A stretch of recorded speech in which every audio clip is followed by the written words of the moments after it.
warahmatullahi wabarakatuh Kang Bro. Ketemu lagi dengan IWB. Kabar terbaru isu yang bikin hot bahwa dirumorkan Suzuki akan kembali ke MotoGP. Ini adalah sebuah rumor terbaru dan isu yang memang benar-benar sahih, ada sumbernya. Ini adalah hot issue, hot kabar ya, jadi kabar yang paling panas. Ada sebuah kabar terbaru yang dirilis oleh salah satu sumber yang cukup terpercaya. Sumber ini mengaku bahwa dia bertemu dengan Suzuki. Suzuki adalah salah satu pabrikan yang memang jika dalam pandangan mata pribadi cukup unik ya. Makanya ini Fabio harus tahu nih, saat ini kan ya Fabio kan sangat mendesak, sangat nge-push banget Yamaha supaya meracik mesin V4. Akan tetapi jika kita melihat di masa lalu sebenarnya V4 pun juga bukan jaminan. Suzuki di masa lalu mereka meracik mesin V4. V4 ini kan dua ke depan, piston duanya ke belakang. Jadi ada 4 piston yang mana begini sosoknya ya. Jadi kalau sampean bingung gitu ya. Sementara inline 4 itu adalah piston yang sejajar, ada 4 Cak. Sejajar begini, dan saat ini hanya Yamaha yang menggunakan piston model demikian. Makanya disebut sebagai inline 4, dan teman-teman banyak yang komen kemarin ya, Cak Big, bagaimana kalau Yamaha meninggalkan model Big Bang ke Screamer supaya ledakan tenaga untuk inline 4-nya lebih garang? Itu bukan solusi Cak, karena semuanya saat ini rata-rata para pabrikan V4 pun mereka meninggalkan model Screamer karena terlalu brutal, kemudian juga terlalu boros pada ban, sehingga mereka rata-rata menggunakan Big Bang yang lebih jinak. Itu konfirmasi dari para tim. Dan tentu saja kalau Yamaha meninggalkan Big Bang kembali ke Screamer, ya ini kemunduran TWB akan menjadi problem baru. Dan Suzuki sempatlah menikmati podium bersama Formula 1 saat itu pun wet race. Kembali di MotoGP tahun 2015, mereka memperkenalkan sebuah konsep berbeda. Konsep motor yang lebih jinak dan tidak hanya mengejar power semata. Dengan konstruksi engine berbeda dari sebelumnya mengusung label GSVR mesin V4, namun mesin V4 dipandang kurang memenuhi harapan, sehingga pada akhirnya Suzuki pun mengembangkan mesin yang betul-betul berbeda, totally new. Ini adalah pengembangan baru dan orang-orangnya pun berbeda. Sebelumnya manajer timnya kan Paul Denning ya, kalau saya tahu Suzuki di masa lalu dengan mesin V4-nya yang menggunakan label GSVR. Sementara yang generasi terbaru ini sudah berbeda. Pada saat itu manajernya diganti oleh David Brivio yang memang luar biasa. Sebelum Brivio hengkang dan digantikan dengan Suppo. Nah, kembali lagi kepada soal mesin Cak. Suzuki pada generasi 2015 akhirnya memutuskan untuk menggunakan mesin inline 4. Mesin ini memang betul less power, tapi Suzuki percaya dengan beberapa langkah mereka dengan tuning dan juga mendongkrak kecepatan di tikungan, Suzuki percaya diri tetap menggunakan inline 4 karena dipandang oleh mereka mesin ini lebih gampang untuk dituning, lebih gampang untuk dikendalikan, dan juga lebih gampang dari development mereka. Mengingat mereka memiliki pengalaman dengan V4 ini kurang bagus, sehingga pada akhir 2015 semua development engineer Suzuki memilih untuk menggunakan inline 4. Dan sampai tahu bagaimana di tahun pertama, kedua, ketiga, dan pada puncaknya tahun 2020 akhirnya Suzuki menjadi juara dunia lewat Joan Mir. Semuanya dicapai dengan proses Cak, nggak langsung jadi, tapi yang jelas Suzuki sangat terkenal memiliki mesin yang memang powerful di kelasnya, maksudnya powerful di inline 4-nya ya dibandingkan dengan Yamaha. Kemudian juga Suzuki memiliki cornering speed yang luar biasa. Bahkan pada musim terakhir nih Cak, di Valencia Suzuki juga menang lewat Alex Rins. Jadi walaupun sudah hengkang nih, Suzuki tetap menunjukkan tajinya. Jadi ini luar biasa. Hengkangnya Suzuki disambut sangat sedih oleh para fans MotoGP, termasuk juga Dorna pun, bahkan dari filmnya juga merasa bahwa mereka kehilangan Suzuki. Dan itu dikonfirmasi oleh Jorge Vigas yang terbaru saat ini Cak. Ini adalah presiden film yang mengaku bahwa ternyata Vigas bertemu dengan owner atau pentolan dari Suzuki Hamamatsu. Dan dari konfirmasi Vigas itulah diperoleh kepastian bahwa dia yakin Suzuki akan kembali ke MotoGP. Ini menarik sekali Cak. Sekali lagi, Vigas yang memberikan kepastian atau keyakinan bahwa Suzuki akan kembali ke MotoGP. Jadi konfirmasi dari Jorge Vigas dilontarkan langsung oleh owner dari Suzuki bahwa mereka sedang mengumpulkan dana karena di tahun 2022 kemarin ya, terakhir Suzuki di MotoGP, mereka memang suffering tentang finansial. Gak hanya MotoGP, karena semua racing event mereka mundur, termasuk juga di beberapa balap bergengsi ya di Jepang pula demikian, dan pada akhirnya diperoleh kepastian bahwa ternyata Suzuki sedang mengumpulkan lagi finansial. Nah, untuk memberikan gambaran kesampaian bagaimana dan konfirmasi seperti apa yang diberikan oleh Vigas, berikut kata Jorge Vigas yang IWB terjemahkan dari Motorsport, dan ini akan sangat menarik buat sampean semuanya ketahui. Berikut kata Jorge Vigas. Sulit karena Suzuki meninggalkan kami, namun kami memiliki kesempatan untuk berbicara dengan owner Suzuki sendiri di Jepang. Dan mereka mengatakan akan menginvestasikan semua uang yang mereka miliki untuk mesin jenis baru. Bla bla bla bla bla. Aku pikir mereka akan kembali. Mereka tidak bisa menjual motor jika tidak berkompetisi. Kami mengalami 2 tahun yang sangat sulit dengan COVID, tapi aku rasa segalanya menjadi jauh lebih baik sekarang.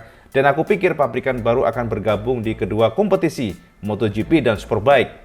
Yang tidak mudah karena investasi di MotoGP sangat besar.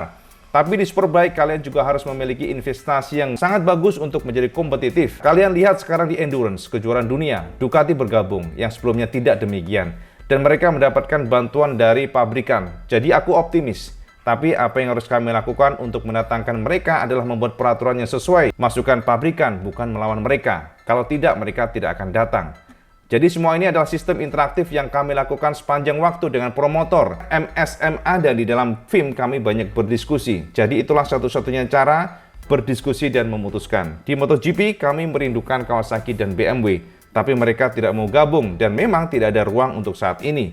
Mungkin Suzuki akan kembali. Kita lihat saja nanti seperti apa. Yes, itu konfirmasi dari Jorge Vigas, yang memberikan semacam clue atau ya bocoran ya mungkin bahasanya. Ini adalah sumber yang sahih, Jorge Vigas terbaru, bahwa ada niat dari Suzuki berdasarkan bos dari Suzuki Hamamatsu yang mengatakan bahwa mereka akan kembali dan mereka saat ini sedang setting untuk mengumpulkan dana pengembangan mesin dan sebagainya, terserah mereka. Tapi yang jelas ini adalah sebuah kabar dan isu yang sangat-sangat kita tunggu. Ini adalah isu terbaru yang membuat kita juga pasti semangat, Cak. Soalnya dengan adanya Suzuki pasti akan makin seru karena kita lihat Yamaha sekarang sendirian dengan menggunakan mesin inline 4. Kalau Suzuki nanti kembali, apakah Suzuki akan tetap menggunakan inline 4 atau justru kembali ke V4?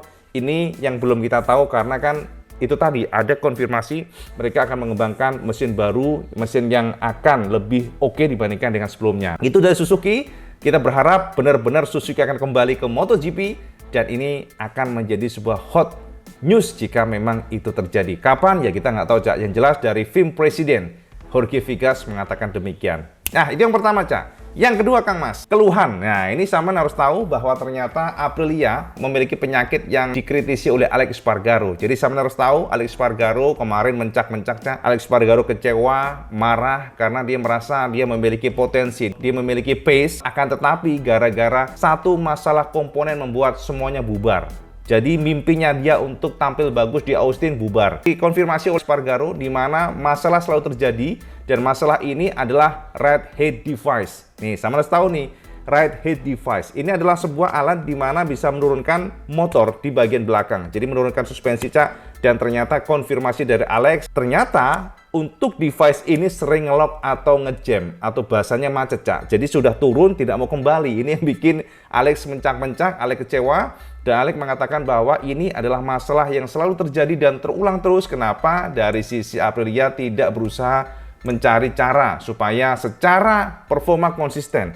Karena gara-gara itu ya dia akhirnya crash. Penyakit ini juga dirasakan oleh Raul Fernandez yang tampil bagus, akan tetapi gara-gara ride height device yang ngejam tidak mau balik lagi, membuat Raul akhirnya nyerah. Nah, berikut konfirmasi dari Alex Espargaro mengenai betapa bobroknya ya komponen ride height device Aprilia yang sangat disayangkan. Sudah performanya oke, tapi gara-gara hanya mekanisme naik turun aja, sudah turun nggak mau naik lagi ya, nggak akan bisa dihandle, Cak, motornya. Membuat semua mimpinya bubar. Nah, berikut kata Alex, tentu mengecewakan karena aku mengalami masalah di awal start di mana perangkat ride height device-ku tidak balik.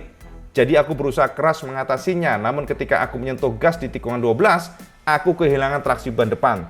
Tidak ada lagi yang bisa aku katakan. Raul juga memiliki masalah yang sama. Ya, ini terus terulang dan banyak masalah terjadi saat kita race. Mereka perlu menyelesaikannya karena ini bukan pertama kalinya terjadi pada kami. Tahun lalu masalah rated device tidak terjadi, tetapi kami mengubah sedikit pada motorspek 2022 ke 2023. Disitulah penyakit ini muncul. Kami tidak mengalami masalah di 2 balapan pertama, tapi muncul di Amerika. Biasanya penyakit ini terjadi saat cuaca sangat panas, tapi dalam sprint race justru tidak terjadi. Jadi kami tidak mampu mengontrol kapan dan bagaimana masalah ini akan muncul. Jelas ini akan menjadi bencana. Yes, itu kata dari Alex Espargaro dan ternyata juga dikonfirmasi oleh Raul Fernandez bahwa dia mengalami masalah yang sama. Artinya Aprilia PR-nya adalah ride height device. Mekanisme, Cak, mekanisme komponen yang akan menurunkan atau menaikkan motor secara otomatis. Dan ketika sudah turun, ternyata rata-rata penyakitnya nggak mau balik lagi. Jadi teman-teman semuanya harus tahu bahwa para pembalap pada saat start pasti mereka akan menurunkan bagian belakangnya. Jadi ini untuk menambah downforce ya, jadi secara distribution weight-nya supaya lebih nempel ke tanah. Dengan kondisi demikian maka akan meminimais adanya wheelie. Sementara pada saat mereka pun masuk tikungan, radio device juga diaktifkan dan keluar tikungan biasanya secara otomatis pada saat motor digeber maka akan naik secara otomatis. Secara mekanisme ya, secara mekanisme tersendiri motor akan normal kembali suspensinya. Ini berulang-ulang terjadi karena memang radio device ini untuk membantu agar motor ya lebih banyak mendapatkan downforce dan juga meminimais adanya wheelie. Wheelie itu ngangkat gini Cak pada saat keluar tikungan, karena kan power besar nih. Dengan adanya radio device maka akan membuat motor akan lebih minim wheelie, otomatis maka pembalap akan bisa membuka gas lebih cepat dibandingkan dengan biasanya. Jadi ini adalah masalah Aprilia dan untunglah tidak terjadi pada Viñales yang mampu finish keempat pada saat race Austin kemarin. Nah Kang Mas, itu kabar lainnya, dan kabar yang paling hot adalah, sama tahu nggak, ternyata saat ini sedang berkembang bahwa Pecco kemarin crash gara-gara ada masalah dengan temperatur ban. Banyak sekali yang membela Pecco dari sana. Ini juga berdasarkan gambar di sini, Cak. Jadi di sini kalau kita lihat Pecco warna dari peleknya ternyata menggunakan warna cerah ya, warna putih gitu, bukan warna biasanya. Dan inilah yang membuat semacam kesimpulan liar bahwa teman-teman semuanya yang mungkin pro sama Pecco mengatakan bahwa itu bukan salah Pecco, akan tetapi memang sudah ada sinyal problem dengan temperatur ban atau tekanan bannya pada motor Pecco. Tapi gini Kang Mas, memang betul ya teman-teman semuanya yang mungkin nggak tahu bahwa pembalap atau balapan MotoGP, maksudnya balapan MotoGP ini memang luar biasa, sangat-sangat detail. Semuanya dihitung secara teknis, semuanya sangat dikalkulasi, sehingga pada kondisi track yang berbeda, pada kondisi temperatur yang berbeda, semuanya diperhitungkan dengan detail. Termasuk juga pelek, Cak. Jadi WP sudah pernah bahas semuanya ya ke teman-teman semuanya, bahwa ternyata warna pelek itu juga bukannya asal diwarnain aja, tapi ada tujuannya Kang Mas. Kemarin kan Austin cukup panas ya, makanya kalau kita lihat ternyata memang tim Ducati, khususnya Pecco, mereka memutuskan untuk menggunakan pelek warna cerah.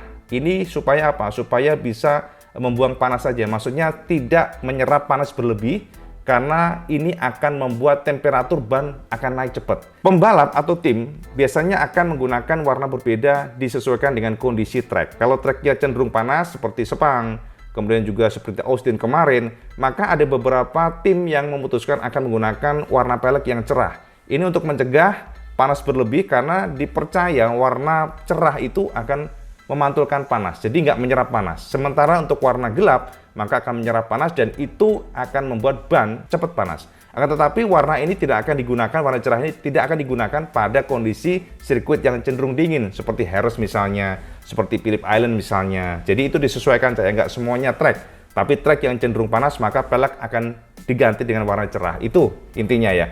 Dan sebenarnya, Cak, pada saat press con, dan ternyata memang bukan masalah temperatur ban, jadi ini totally murni salah Pecco. Pecco nggak mengakui boleh saja, tapi dari data Gigi D'Alena sudah mengatakan bahwa ternyata Pecco melakukan kesalahan di mana dia lebih melebar dibandingkan dengan race yang lainnya sekitar 30 cm dari biasanya. Jadi bayangin aja, melebar 30 cm dibandingkan dengan biasanya pada saat crash kemarin, artinya dia sedang melibas tarmac atau aspal yang sedikit kotor. Ya, jadi bukan race yang lain biasanya, itu yang pertama. Yang kedua, ternyata Pecco lebih cepat atau lebih kencang 10 km per jam dibandingkan dengan kecepatan sebelumnya. Jadi ini yang membuat motor crash, jadi bukan Ducatinya, bukan masalah kestabilan yang disalahkan. Ini adalah data teknis yang membuat percaya Pecco lah yang melakukan kesalahan. Mungkin karena tekanan dari Alex Rins dan saat itu dia pengen escape, pengen buru-buru meninggalkan atau melebarkan gap dari Alex Rins dan ternyata malah menjadi bencana. Jadi itu Cak ya.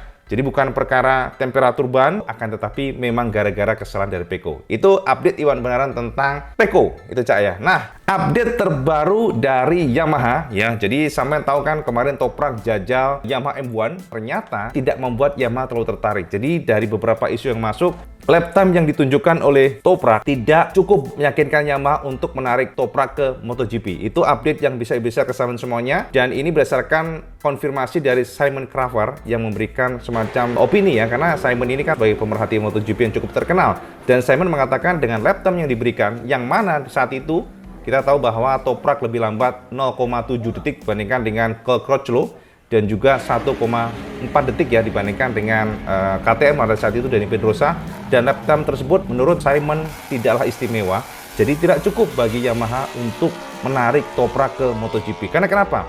pabrikan seperti Yamaha atau pabrikan di MotoGP itu pengen pembalap yang memang sudah memiliki kelebihan spesial. Memang betul sih kalau kita nilai secara fair, kemarin Toprak jajal motor yang totally baru. Jadi menggunakan prototype engine yang baru, karakternya baru pula, riding style-nya baru, karakter bannya berbeda antara Michelin dan juga Pirelli, di mana semua pembalap harus beradaptasi. Akan tetapi, tetap secara apapun itu, penilaian dari pabrikan tidak sesimpel itu. Akan tetapi pabrikan pasti akan menilai bahwa kita akan menarik dia kalau dia memang spesial. Akan tetapi kemarin dikatakan oleh Simon bahwa secara speed ternyata ya tidak terlalu spesial Toprak. Dan ini pun juga menjadi sebuah konfirmasi bahwa Franco Morbidelli akan fight untuk mempertahankan posisinya, dan Morbidelli mengatakan bahwa ini adalah tantangan tersendiri jika dia tidak perform pada 3 seri ke depan atau setidaknya pada pertengahan musim lah, maka berpotensi posisinya akan diganti oleh siapapun itu, entah Toprak entah siapapun itu. Akan tetapi dari sisi Morbidelli mengatakan bahwa dia akan fight untuk stay tetap di Yamaha, sehingga dia akan menunjukkan bahwa dia yang terbaik atau dia masih sangat layak di Yamaha. Itu update Iwan Benar bersama semuanya tentang MotoGP Suzuki yang tentu saja akan kita tunggu. Semoga saja yang dikatakan oleh Vigas benar-benar terrealisasi dan bos dari Suzuki betul-betul bisa mengumpulkan dana sehingga kita akan melihat Suzuki lagi di ajang MotoGP. Itu update Iwan Benar bersama semuanya. Semoga mencerahkan. Dan seperti biasa, kalau teman suka video ini, teman like, share, dan subscribe. Ojo lali cak, sama sholat 5 waktu karena ini paling penting. Assalamualaikum warahmatullahi wabarakatuh. Selamat sekendes.